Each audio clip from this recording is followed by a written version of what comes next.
এখনো বর্তমানে সবার জন্য খুবই গুরুত্বপূর্ণ একটি আপডেট আমাদের রাজ্যে চালু হচ্ছে স্বচ্ছ নামে একটি অ্যাপ।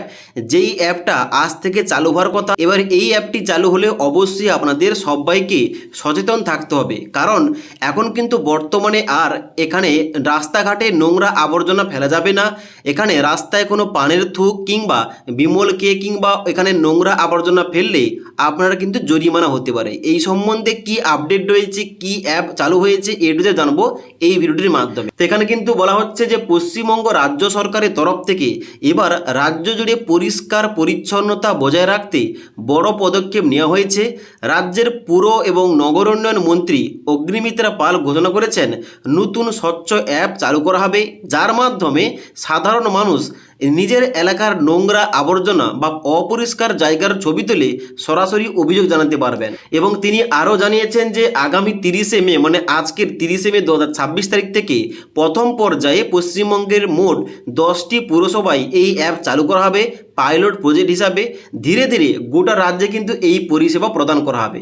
এবং এখানে কি বলা হচ্ছে যে এই অ্যাপের মাধ্যমে সাধারণ মানুষ রাস্তায় জমে থাকা আবর্জনা, নোংরা, ডাস্টবিন, প্লাস্টিক, বর্জ্য, থুতু বা যে কোনো অপরিষ্কার জায়গার ছবি তুলে সরাসরি অভিযোগ জানাতে পারবেন। অভিযোগ করার সঙ্গে সঙ্গে লোকেশানে কিন্তু লোক পাঠিয়ে দেওয়া হবে পুরসভা এবং পৌরসভার কাছে। এবং এখানে আরও বলেন যে আগামী 3 মাস কিন্তু সময় দেওয়া হবে সচেতন করার জন্য, মানে যাতে কোনো জনসাধারণ কোনো অপরিষ্কার এখানে না করে, কোনো রাস্তাঘাটে আবর্জনা না ফেলে, তার জন্য কিন্তু অভিযান চালানো হবে। মানুষকে রাস্তায় ময়লা না ফেলতে অনুরোধ করা হবে। স্কুল, কলেজ, ক্লাব, এনজিও এবং সাধারণ মানুষকে নিয়ে প্রচার অভিযান করা হবে। প্রতি 100 মিটার অন্তর একটি ডাস্টবিন বসানো হবে। ওয়েট ওয়েস্ট এবং ড্রাই ওয়েস্টের জন্য আলাদা করে ব্যবস্থা করা হবে এখানে নোংরা আবর্জনা ফেলার জন্য। এবং সেপ্টেম্বর 2026 তারিখ থেকে রাস্তায় ময়লা ফেললে জরিমানা হবে। তো এমনটাই কিন্তু জানিয়েছেন। তার জন্য অবশ্যই 3 মাস টাইম দেওয়া হচ্ছে, যাতে এখানে সবাই জানতে পারে ব্যাপারটা।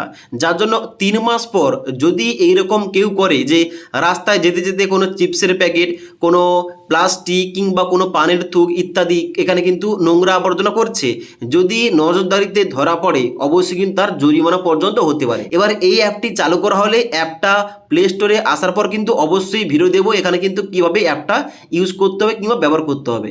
এবার মূল্যে কথা হচ্ছে যে কোন কোন জিনিসের বিরুদ্ধে অভিযোগ করা যাবে। রাস্তায় আবর্জনা, প্লাস্টিক, বর্জ্য পদার্থ, ড্রেন নোংরা হয়ে পড়ে আছে, ডাস্টবিন উপচে পড়া, রাস্তার পাশে ময়লা, থুতু কিংবা পানের পিক এবং অপরিষ্কার এলাকা, তো ইত্যাদির বিরুদ্ধে কিন্তু অবশ্যই আপনি অভিযোগ দায়ের করতে পারেন। আপনার এলাকার মধ্যে এই সমস্ত নোংরা আবর্জনা রয়েছে। ওকে, এবার তাহলে প্রথম কোথায় চালু হচ্ছে এই অ্যাপটি? বলা হচ্ছে প্রথম পর্যায়ে পশ্চিমবঙ্গের 10টি পুরসভায় এই অ্যাপটি চালু করা হবে এবং পরে পরে ধীরে ধীরে কিন্তু পুরো রাজ্যে চালু হবে। তো এখনো বর্তমানে এই যে অ্যাপটা, এই অ্যাপের মাধ্যমে একটাই উদ্দেশ্য, রাজ্য সরকার চাইছে যে শহর নগর যেন পরিষ্কার পরিচ্ছন্ন থাকে, সবাই যেন নোংরা আবর্জনা ডাস্টবিনের মধ্যে ফেলে। এবং অবশ্যই সমস্ত কিছু পরিষ্কার পরিচ্ছন্ন করতে একটা ভালো উদ্যোগ নিয়ে সরকারের তরফ থেকে। আপনাদের এই সম্বন্ধে কি মতামত নিচে কিন্তু অবশ্যই কমেন্ট করে জানাতে পারেন।